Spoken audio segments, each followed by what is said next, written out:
दोस्तों आज हम पियाजे की थ्योरी को एक गुड ट्रिक से याद करेंगे।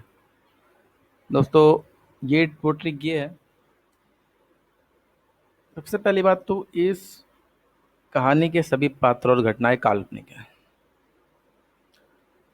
देखिए पियाजे जो था एक बहुत हेल्थ कॉन्शियस आदमी था, यानी अपने स्वास्थ्य के प्रति बहुत जागरूक था।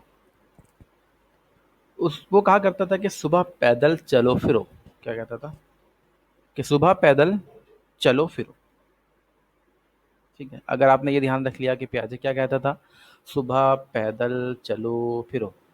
ठीक, तो आप उससे इसकी सारी की सारी स्टेजेस याद कर सकते हैं इजीली, क्योंकि कभी कभी इसकी स्टेजेस क्वेश्चंस के अंदर पैटर्न में लगाने के लिए आ जाती हैं कि बताइए कि तीसरी इसका क्रम बताइए, इसका ऑर्डर बताइए। कभी कभी ये पूछ लेता है थर्ड स्टेज कौन सी है, फोर्थ स्टेज कौन सी है।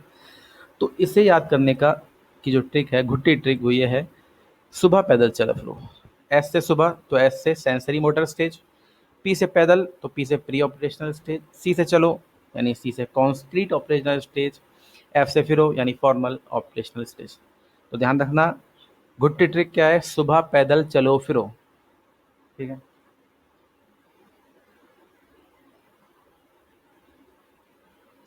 दोस्तों, प्याजे की स्टेजेस की एजेस को हम कैसे याद करेंगे?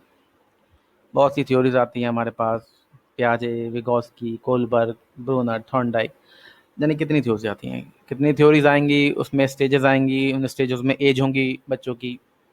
तो प्याजे की अगर स्टेजेस को आपने बाय हार्ट याद कर लिया है, अच्छी बात है, लेकिन अगर नहीं हो रहा है, भूल जाते हैं, तो उसकी एक ट्रिक ये है कि आप कम से कम इन नंबरों को याद कर लीजिए, 2 3 4 5।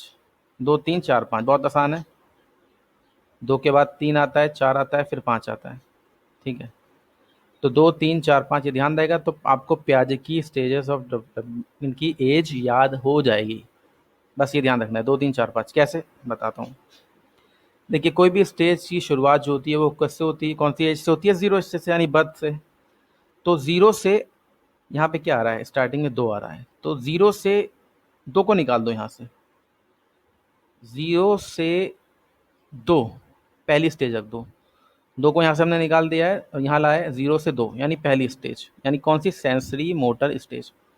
फिर उसके बाद तीसरी, दूसरी स्टेज है प्री ऑपरेशनल। तो हमने यहाँ से दो निकाल लिया, ऑलरेडी यहाँ पे आ गया। क्या बचा? 3 4 5। क्या बचा? 3 4 5। तो देखिए पहली स्टेज किस पे खत्म हुई थी? दो पे। तो ये सेकंड स्टेज दो से शुरू होगी। तो अब इसके अंदर जो लास्ट से चलेंगे, अब पैटर्न में लास्ट से चलेंगे, 5 4 3 ऐसे चलेंगे। तो पाँच जो है वो इसकी लास्ट वाली एज में जोड़ दीजिए, यानी दो है तो दो में पाँच ऐड कर दीजिए। कितना आया? 2 से 7। 2 से 7, यानी दो में हमने पाँच ऐड कर दिया, सात आ गया। तो 2 से 7। अब क्या बचा? तीन और चार। तीन और चार बचा। तो देखो सात में ये वाली स्टेज खत्म हुई थी और सात में ये वाली स्टेज शुरू होगी, कॉन्क्रीट ऑपरेशनल स्टेज। तो इस सात में अब हम लास्ट से देखेंगे कि क्या बचा। हमारे पास चार बचा, तो सात में हम चार ऐड कर देंगे। यहाँ पे सात तो रहेगा, सात से शुरुआत हुई है स्टेज की, इस स्टेज की। तो सात में चार ऐड कर देंगे, क्या आया? 11। 7 4 11। तो हमने चार भी ले लिया यहाँ से, तो क्या बचा? तीन खाली। अब यहाँ पे 11 में खत्म हुई थी कॉन्क्रीट ऑपरेशनल स्टेज, तो फॉर्मल वाली ऑपरेशनल स्टेज जो है वो 11 से शुरू होगी। तो ये बचा हुआ तीन इसमें ऐड कर दो। क्या हुआ? 11 से 14 या अबव। बेसिकली इसके अंदर हर जगह 11 से 15 आता है, कभी कहीं 14 भी आता है और अबव भी आता है। तो ध्यान रखना, अगर आपने ये 2 3 4 5 का पैटर्न याद कर लिया है और ये जो जिस तरीके से मैंने बताया है उस ट्रिक को याद कर लिया है, तो आप प्याजेस की स्टेजेस को, की एज को भूल भी जाएं तब भी आप इसे याद रखेंगे। 2 3 4 5। शुक्रिया दोस्तों। प्री ऑपरेशनल स्टेज की गुट्टी ट्रिक। दोस्तों प्याजे की थ्योरी में बहुत से वर्ड्स आएंगे, animism, egocentrism, centration, irreversibility, reversibility, X Y Z, यानी कितनी चीज़ें ऐसी आएंगी जिसमें आप कंफ्यूज हो जाओगे कि कौन सी चीज़ किस स्टेज में आती है। एनिमिज्म किस में आता है, सेंट्रेशन, डिसेंट्रेशन, सेंटरिंग, ये सब किस में आता है। तो दोस्तों ये एक ट्रिक है जिसके ज़रिए आप प्री ऑपरेशनल स्टेज में जो भी चीज़ें आती हैं उसे आप आसानी से याद कर सकते हो। इस स्टेज में आपको ध्यान रखना है सिर्फ ईगोसेंट्रिज्म। अगर ईगोसेंट्रिज्म आपने ध्यान रखा तो आप आगे की चीज़ जो उसके अंदर है उसे आप आसानी से याद कर सकते हो। आपको पता होगा कि किसी के अंदर अगर ज़्यादा ईगो आ जाता है ना, तो वो किसी को गुस्सा दिला सकता है। यानी किसी के अंदर बहुत ज़्यादा ईगो है तो वो चीज़ किसी को भी गुस्सा दिला सकती है, सामने वाले को। तो हम कह सकते हैं कि an ego can ire, an ego can ire. Ire English का वर्ड है जिसका मतलब होता है गुस्सा करना। An ego can ire. तो देखो, एन ईगो कैन आयर, तो एन से बना एनिमिज्म, एन से बना एनिमिज्म, ईगो से बना ईगोसेंट्रिज्म, कैन से बना सेंट्रेशन, CANCENTRATION, कैन से बना सेंट्रेशन, और आयर से बना इरिवर्सिबिलिटी। यानी अगर आप इसे स्टेटमेंट को याद कर लें, एन ईगो कैन आयर, यानी ईगोसेंट्रिज्म आपको याद रखना है। और ईगोसेंट्रिज्म से क्या ध्यान रखना है, एन ईगो कैन आयर, और उससे हमें सारे के सारे जो भी इसके इस स्टेज के प्री ऑपरेशनल स्टेज के फीचर्स हैं वो हमें याद हो जाएंगे आसानी से। एनिमिज्म, ईगोसेंट्रिज्म, सेंट्रेशन, इरिवर्सिबिलिटी, ये चीज़ कंफ्यूजन को दूर करने के लिए है दोस्तों। दोस्तों कॉन्क्रीट स्टेज की जो ट्रिक है, घुट्टी ट्रिक, कॉन्क्रीट स्टेज के अंदर बहुत लगभग 7 चीज़ें हैं जो कि आपको ध्यान रखनी है।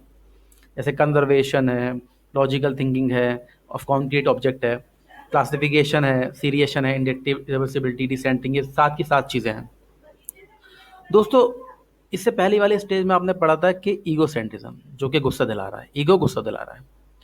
तो अब इस स्टेज में मान लीजिए कि प्याजे क्लास में पढ़ाने आया और वो क्या पढ़ा रहा है, हड़प्पन सिविलाइजेशन पढ़ा रहा है। क्या पढ़ा रहा है, हड़प्पन सिविलाइजेशन। और बच्चे उसे परेशान कर रहे हैं, उसे गुस्सा आ गया। तो उसने क्या कहा कि कौन लोग क्लास से इंडस रिवर देखना चाहते हैं। यानी वो इंडस रिवर में, यानी नदी में फेंकने की बात कर रहा है बच्चों को, कि जो बच्चे शैतानी कर रहे हैं उसे गुस्सा दिला रहे हैं वो नदी में फेंक देगा। तो वो क्या कह रहा है बच्चों से, कौन लोग क्लास से इंडस रिवर देखना चाहते हैं।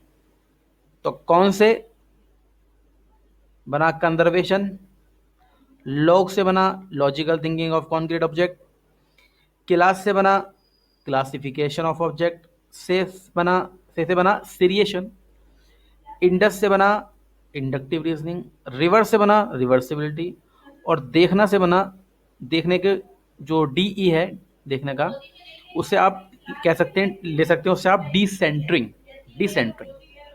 तो आपको ये स्टेटमेंट ध्यान रखना है, कौन लोग क्लास से इंडस रिवर देखना चाहते